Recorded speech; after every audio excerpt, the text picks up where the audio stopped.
Welcome once again to all my Virgo friends out there, new and old. I don't mean old in terms of chronological age, but those of you that have been supportive over the years, thank you. Welcome to those of you that are new. This is my Oracle Express for 2023. Welcome to the new year. Happy New Year.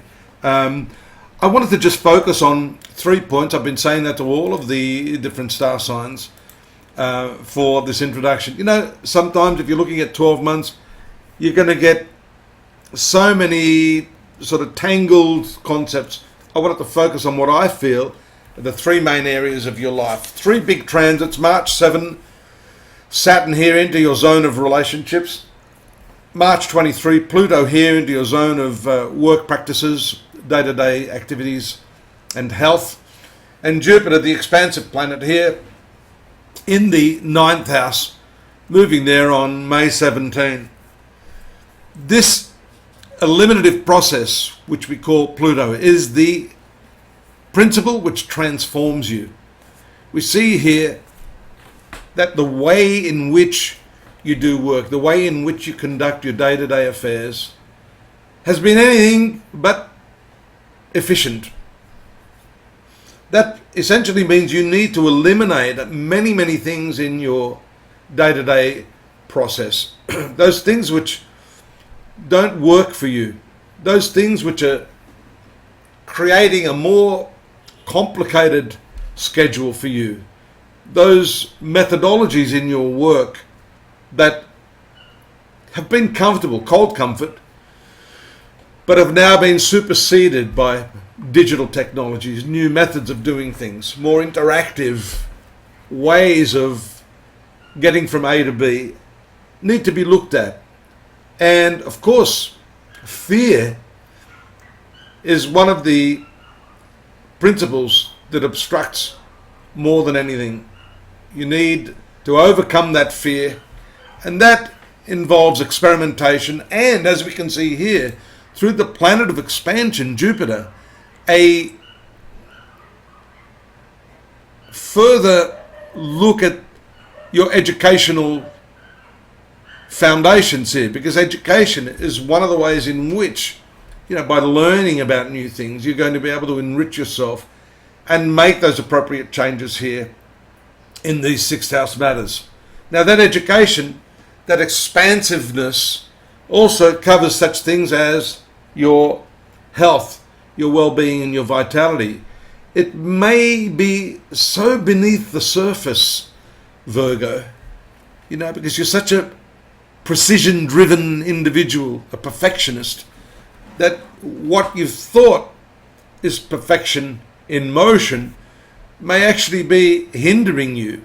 You must look at what it is you're doing here, how it is you've been approaching your work, through expanding your mind and being open, receptive to new concepts and principles.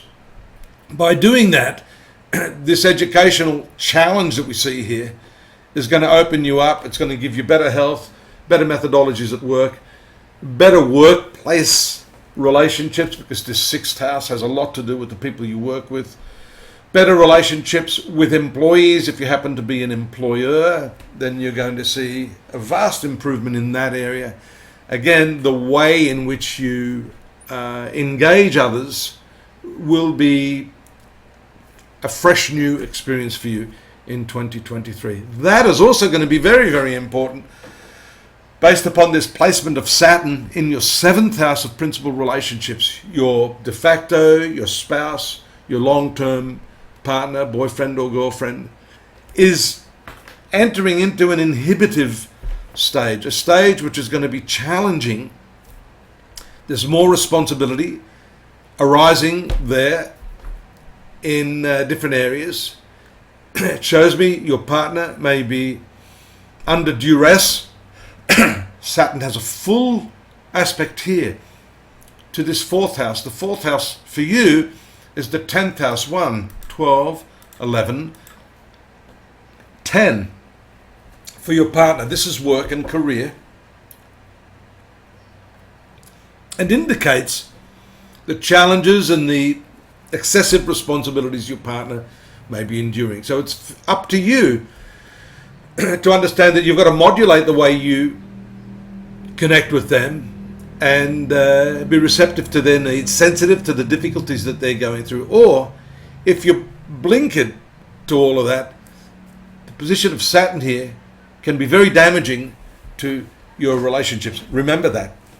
Now, I said this is going to be brief, but I do have more for you over there at astrology.com.au. I've got some insights into each of these 3 planets and the areas further to what I've mentioned that are going to influence you throughout the coming 12 months. Why don't you go over there, have a look at that.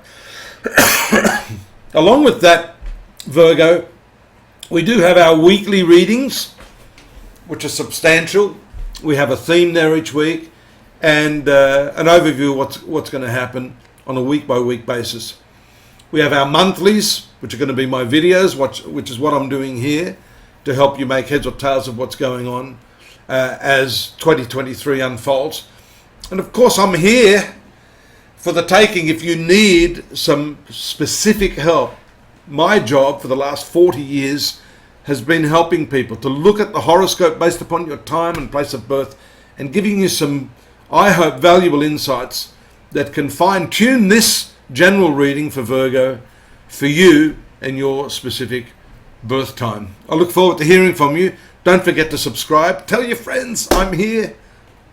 Happy New Year, and I'll see you in February. Bye-bye.